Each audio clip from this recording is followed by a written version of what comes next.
Ученици от 112 училище Стоян Заимов в столицата изработиха над 300 тениски и по този начин казаха своето «не» на насилието.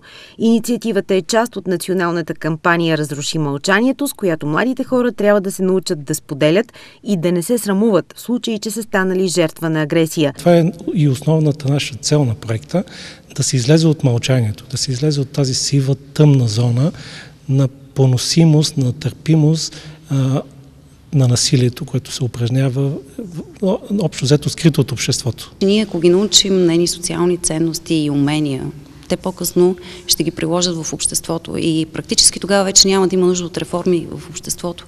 Защото аз съм убедена, че ако ние учителите си свършим по-добре работата, то тогава един ден ще живеем в един по-добър свят. Семейството е другото важно звено, което трябва да противодейства на агресията. Искам да й кажа, че насилието не е средство да постигаш целите си и че трябва да се бори срещу насилието във всичките му форми.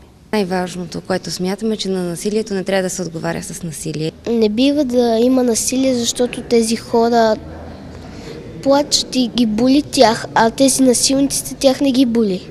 И какво казваш с твоята фанелка, нарисувана по този начин? Не на насилието. Възпитавайки децата си, трябва да им вменяваме, ако мога така да се изразя, абсолютно никаква толерантност към насилието. Да покажем на хора, на жертвите на насилието, да не се срамуват да кажат, че са жертви.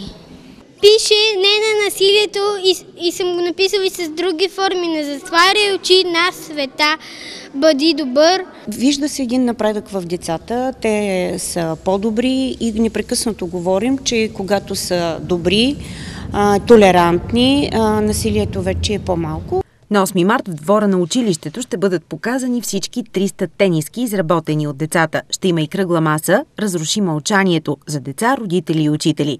Проектът е финансиран по процедура за предоставяне на безвъзмездна финансова помощ в рамките на Норвежкия финансов механизъм 2009-2014. Стойността на помощта е 49 500 евро.